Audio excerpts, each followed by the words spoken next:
Hi everyone, I'm Jessica, and today I want to talk to you about JavaScript diversity. And this talk I will be all about the current state of JavaScript and specifically about client-side JavaScript, so frameworks we can use to actually build things on the front end. Also, I want to show you how actually different libraries and communities have evolved over time. And last but not least, I really hope that by the end of this talk, I have convinced you that you as developers should actually care about the richness of the JavaScript world that we all live in. But before we get started, of course, I have to use a couple of words about myself to build up my conference credibility. And therefore, I want to show you where I'm actually coming from. I'm living in Berlin. Here you can see a beautiful view of the skyline of the city. And actually, in the 5 years that I've been living in Berlin, I realized that I'm slowly and steadily, I came to this realization that I'm really the one single person in Berlin that didn't move here for the techno scene. In fact, I just went here for the food, and it's really delicious, especially vegetarian food is a big thing in Berlin. So if you're vegetarian, you should definitely check it out. And in fact, actually, even if you're not vegetarian, you should check it out. Also, I'm a software engineer working at Simplex. We're a European-based consultancy that specializes in helping clients building Phoenix apps, Rails apps, and also Ember apps. And also, as you can see on my laptop that you can see here on the slide, I'm also a really big Ember fan kid. As it already was mentioned, I'm part of the Ember learning team, also organizer of Ember Berlin meetup, and also I write things at the Ember Times, so we can use that about Ember. But that's about it. Also, what I think is really interesting to mention for this talk is that before doing all of this, I actually was on a different path. In fact, I spent 6 years of my life going to university to actually learn about biology, about all the things that are living, about organisms, and how the world actually works on a molecular level.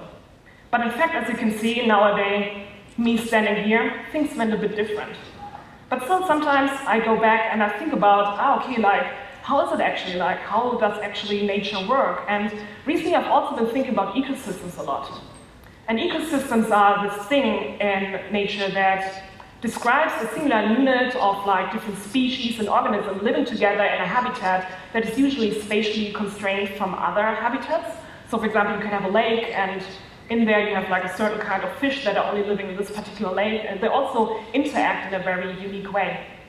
And just recently, when I went to a conference and I was talking to someone for quite a while, they were describing some kind of challenges that they had in the project that they were working on. And they actually worked with a totally different technology stack that I was familiar with, that I had to think a bit about this thing that really struck me, this thought really came to my mind after listening to them for 10 minutes straight and going I'm actually not really sure what they're talking about. And then it kind of struck me. It struck me that even in the whole world of JavaScript that we all live in, there's also this concept that there are certain kind of own kind of units of people that have their own knowledge about what they are doing with the technology they're using every day. And this kind of can be described as an ecosystem in itself, the JavaScript ecosystem, also sub-ecosystems in that describes the community of JavaScript developers and also their interrelationships and how they interact with the technology. And I found this really interesting. I was wondering, how can you actually characterize a JavaScript ecosystem like that, right? So I was thinking, okay, if I'm in biology, I would probably do something I don't know, maybe trying to find out how big an ecosystem is. So I tried to figure out how we can do this in JavaScript world. And I think one measure we can take into account is, for example, how often or how many people are actually using the technology.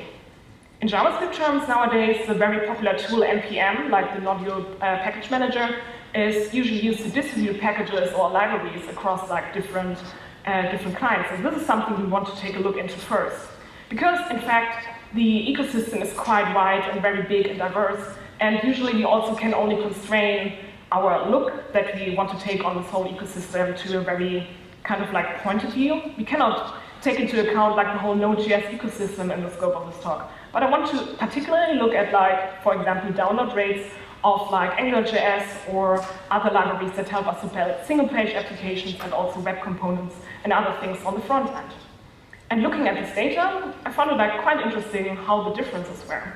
If you, for example, look at different kind of libraries over here, for example, Aurelia, Vue, and also Ember, we can see that the download rates can differ quite a lot. So some of them, they're downloaded by maybe 500,000 times per month.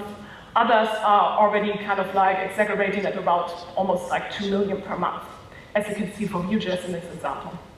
And if we go a bit further, because now I can already maybe see a couple of faces here, and you go like, well, are these really the relevant frameworks? Like, where's React? Where is that? Where is it? It's up in the next slide, but it's just for the comparison, a bit easier to see these three first. Then you can see that the difference is quite striking. So for example, like libraries like React are almost, I don't know actually, like maybe like 6 times or 7 times more downloaded than other libraries. And this is kind of like interesting to see in comparison. Yet also I want to remind you, if we look at this data, it's not like something that is really set in stone that gives us like a one-on-one correlation to actual usage. Because of course, if you see maybe 10 downloads of a library per month, you might feel inclined to think like, oh, this actually means like 10 people out there are actually downloading this library to their laptop maybe per month. But in fact, it's a bit more complex than that, because we all know that we might work already at companies that do that, or maybe we are familiar with that when we actually set up our own environment, that there are build processes that also have to require node modules. And so if, for example, a really big company that relies on Vue.js, for example, has like maybe dozens or hundreds of CI builds every day, this can also highly impact the number. In fact, I really wanted to find out how many people are actually working at Facebook with React, but in fact, this data is not publicly available, so it would be really interesting to just see how much this might actually have an impact on React specifically, but yeah, I couldn't get that. So if you work at Facebook and you have this data, it would be really great if you can let me know. Probably you can't, I know. But if you could, it would be great. An interesting other measure that you can take into account is just like looking at how often do people actually look for stuff? Like how often do you go on the internet and try to find out, okay, like EmpireJS, how does this work? Or Angular, how does this work? And it's interesting with Stack Overflow, a very popular question and answer based website, you can actually have a look at this data and how actually different tags, like so-called kind of markers to actually mark a question for being relevant for a certain technology, are looked up on the website. And here we can, for example, see there like some of the libraries, like for example, React and Angular and also Vue kind of, that are kind of hitting off.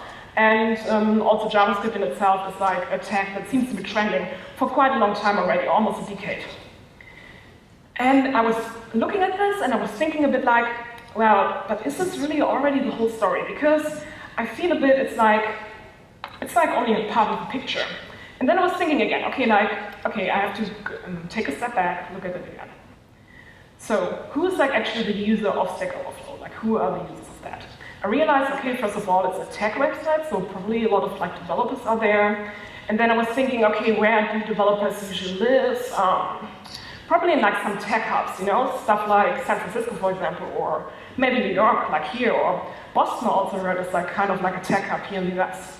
So I was thinking, like, if you look at a map of it, probably you would have something like this, like there are a lot of tech hubs in the US, like also quite a lot of like people in Europe that actually work with web technology, and who also fit the requirement that they already speak English natively, or they're like already accustomed to actually like read all kinds of things in English, because maybe their country and like the population that actually speaks the language is so small that they are required to actually engage with like English literature on a daily basis.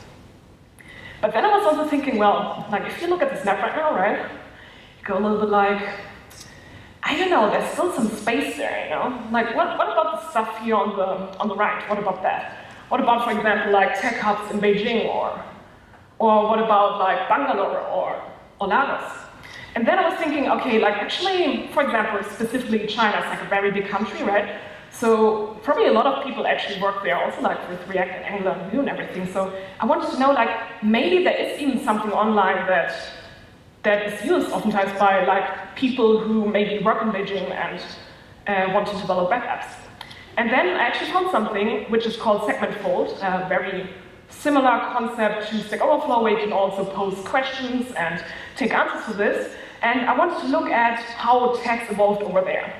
And there's this interesting feature where you can look how many people follow a tag, so you can just like click on a tag and say, okay, please email me, or you can also filter on the website for it for like certain questions that interest you. So for example, I might be a Vue developer and go like, okay, I'm so interested in Vue, I just want to follow this tag. And both of these features actually exist on Stack Overflow and segment fold. And then if you look at Vue, for example, difference is not so striking. I go like, okay, probably the communities are quite similar size, so this is probably it. But then I go a bit further, I go like, okay, what about React? Like, now I want to know, like, how popular might it be in the search terms on this website? And then I realized, for example, okay, like, React seems to be very popular on Stack Overflow, but on Segmentful, yeah, it's there, but yeah, that's about it. And then I take a look further and, for example, look at Angular, and then I go like, I'm not sure if I got the right search term, like I can't see anything, it's like 60 followers. Like maybe I got something wrong, maybe you can take a look later on as well and let me know if I did something wrong. But this is interesting to see because it made me kind of like think that maybe sometimes when we talk about these things, like what for example is currently trending or popular, we might take like a good measure to actually find out where this actually happens, like where does it actually happen in the world. And it also made me think a lot about how interesting it is that there are maybe like certain technologies that are adopted differently in the world or like at another extent. And in fact there is also like other ways for communities to engage, of course, right? So it's not only like Stack Overflow where people meet and actually talk about technologies. It's also things like, for example, chats, for example, like Slack or Discord or GitHub that people actually use to engage with each other and actually have like meaningful connections and conversations about technology. And for example, Discord is a very popular medium for that, and for example, the React and Vue communities seem to be also very up and rising. Also, Ember and GitHub seem to be there quite well. And like with numbers with about like 40,000 people, this is actually quite a lot. But I also want to take a look at how JavaScript and different libraries have evolved over time. If we, for example, take a look at biology again, we realize that there has been a lot of like research about this, but probably the most striking one is the piece of the original species of Charles Darwin. And a lot of part of work of this actually originated from some trip that he did to the Galapagos Islands. And on these islands, they actually study the species. You want to find out, okay, like how do they actually differ? How does it look like? How is the life on the Galapagos Islands specifically? And what he found there is like a specific type of like finches that would just like be on different islands, and he could understand that like on different islands that he would visit, all of these different finches kind of like belong to the same kind of like or very similar species, but they were particularly different, specifically regarding the shape and the size of the beaks. And what he would also found over time by researching this is that these adaptations that these birds went through also helped them to actually better use the resources that we would find on the particular island. For example, like a bird, for example, with a very big and very bold beak could have like an easier time to actually open nuts or other hard to open food resources. And this kind of shows a very nice example about how species can diversify over time to actually better adapt and accommodate the different environments that they live in. And I believe there's a bit of like a parallel as well in the JavaScript ecosystem. In fact, if you look at the topic of divergent evolution in JavaScript, you might find examples like these. In the Ember community, for example, there has been a lot of development about like creating a framework for single-page applications. But in fact, if we go back like right to the beginning of the framework itself to maybe like 7 years ago, we find like here this interesting tag here on the side saying SC v2 beta, which means it actually implies that it's a fork of another library that has been around before Ember called Sprout Core. And this was one of the first libraries that actually tried to imitate the whole UI and the behavior of desktop applications on the web. So Ember took a lot of like these learnings from that and actually created a fork of it. And nowadays we are now like at major version Ember 3.4.1, but Sprout Core as well also developed over time. And this is one example about how technologies can have like a common ancestor actually and then diversify over time to accommodate different needs. Also other examples might include Ember CLI, which is a very popular tool in the Ember community and has been adopted already a couple of while ago, but has been very officially integrated into the learning story of Ember just in the beginning of 2015. In the end of 2015, actually, the Angular community really was really interested in this idea about having a similar solution or maybe something that could act in a similar way in the Angular community, and in fact created also a fork of Ember CLI, which nowadays has evolved further and further into a very new and shiny tool for creating Angular applications with Angular CLI, and also Ember CLI, of course, has underwent different major versions that also deviates from the ancestor back in the end of 2015. And in fact, if you look at this, it's also kind of striking that even though both tools are quite different, like in how they're set up nowadays, because Angular, for example, is based on Webpack as a build tool, whereas Ember CLI really relies on Rollup.js and also like Broccoli as an asset pipeline, that either way, if you go on your terminal and you type in emberserv or ngserv, you can use both, you just go into your directory and finally you have like an application spawned on. And this is really interesting to see as well, that sometimes it doesn't take so much that you have to change anything. Sometimes it can be, yeah, just like a jump ahead, you adapt it a bit like to what you actually want to have, and you try to run with it and try to adapt it further and further along time to actually gain like the success that other communities have already proven for themselves. And looking at NPM download rates again, we can also see that actually for a couple of communities, a similar approach has evolved. But particularly for Angular CI, this has been, seems at least, like very successful because the download rates seem to be very high and also seem to incline that this is the way how you actually create Angular apps nowadays, or most of the time. In an interview with, well, I have to look up the name. In an interview with Vivian Cromwell, even you actually also stated a similar idea. He was talking about how he tried to create Vue with a lot of like the successes of Angular in mind already, but he still realized that he wanted something different, right? So we'd say something like, I figured, what if I could just extract the part that I really liked about Angular and build something really lightweight without all the extra concepts involved. That was basically how we started. And I find this quite striking. It really kind of like brings back home the point that all you want to do is actually try to find out what really works best for you and adapt it and further create on top of it as you see fit. It really shows that it's all about tooling, and it's also all about either finding the right tool for the right job or even improving or changing up the tool that you might need. Because there is not necessarily like this one thing that can do everything. It doesn't really have to be this way. Sometimes it's just really nice to just have a nice tool set and choose whatever you see fit for the job that you're doing right now. So let's have a look at another example from biology.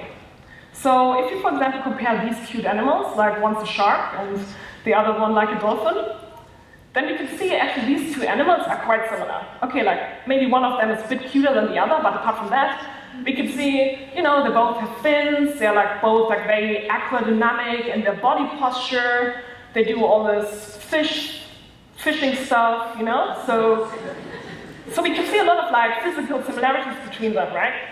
But then again, if you look at them actually like taxonomically, meaning we look at the family tree, we look like how far back did they actually have a common ancestor? We realize it's very, very far back. In fact, sharks, for example, are cartilage fishes, which means like they do all the fish stuff. They do like, you know, they drop eggs, for example, for reproduction.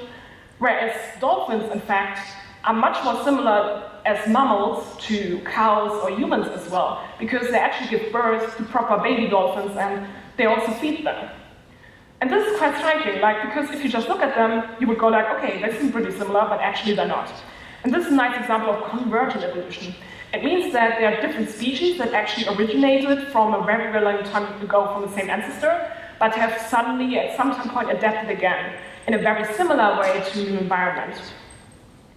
And examples of this, I can see a lot of things in the JavaScript ecosystem. For example, there's a lot of knowledge transfer in regards to the patterns that we use as developers on a daily basis. And yet, for example, there's this interesting pattern of container components, and I want to explain it in a couple more slides. So, for example, we wanted to create a component just for displaying comments on a list. And what we could do, we could, for example, create a render use the render hook to actually return some JSX. So we have like the markup and also like some JavaScript sprinkled in, and we try to actually display the comments as a list. And then we also could create another method for fetching the comments that actually does an API request, and then it sets all of these comments in the state, which we then again can use in our render hook. If we do that, this kind of works, it's really nice, but we also run into a couple of problems. Because now we realize everything's meshed together. We realize the component has a lot of responsibilities, fetching the data, keeping the state, but also representing the data. And if we later on want to use the component, for example, it's much harder to actually do that because the comment list now just like relies on this specific setup of like fetching the comments. Also, if you wanted to pass on the data of the comments to other components, it wouldn't be that easy to do. So what if we try to split it up a bit? What if we, for example, said, okay, let's grab the comment list, like the stuff that actually presents stuff, into its own component. And then we create a container component, something that's own responsibilities only to actually fetch the data and keep track of the state. So we could do just that, and then from the render hook, just like return the new comment list component for representation. And I find this kind of like pattern has very inspired a lot of JavaScript communities. In fact, in the Ember world, for example, there's this concept of data down, actions up, which I find really reminds me of the React container component way. And I will only explain the data down part because this is relevant to the example that we had before. In Ember, everything is about routes. So, whereas in React, you would try to create component for lots of things, for example, all the data fetching. In Ember, actually, routing defines the application state, and it's also driven by URL. So everything kind of like starts with a route. And you create a route, and you just like fetch the data in there. So there's this model hook, you can just like return the data from there, and you use the store, which is like a reference like to Ember's data layer, Ember data, to actually get these comments. Once you have returned that, you can actually use this in a template. But so also have a look how we create the component. We could, for example, create a new component called comment list. We set the tag name so it actually becomes an unordered list. And also, using handlebars in the template language of Ember, we can actually iterate over the comments that are passed into the component and then display them. And the component now has a public API comments, which we can use to actually plug in the data from the route. So in the template, the only thing we have to do is use the component and actually pass in the model. And then we're already done. And I feel this is kind of like very similar as what you would do in a React app, except that now you call it a route and not a container component. And I find it really striking because it shows we actually have in different communities very similar problems, and we try to choose the right approach for this, which is oftentimes a similar, if not even the same one. And in fact, if we're talking about state management, sometimes it can go even further in this specific regard. In fact, in the Ember community, the add-on ecosystem is evolving, and what we also have here is, for example, an add-on that's called Ember Redux, which also imitates the Connect API of Redux, so you can actually write the same things that you would do in React to actually do the same management in Ember. So Convergent Evolution is all about adapting solutions for similar problems that you might face in different sub-ecosystems. And I find this really interesting. It also shows us that the ecosystem of JavaScript is very rich, and there's a lot of potential for us to actually benefit from the successes and failures of different other communities to create our own solutions that actually get the job done that we are currently working on. And with this said, I really hope that you kind of like got a better understanding that it doesn't really matter what you're really into, you know? You can be super into Angular, or you can super be into EmpireJS, or any kind of other cool technology that really excites you. This is really great, and you should totally hold on to this passion. But it's also really great to just like take a look around and ask other people, especially like at conferences. If you meet someone and you realize, oh, they're doing something that I'm not really sure like what it is about, totally ask them and actually try to find out what you can also learn from that for your own story in your own JavaScript ecosystem to embrace the whole variety of JavaScript. And with that said, I would say thank you very much and have a great time at EmpireJS.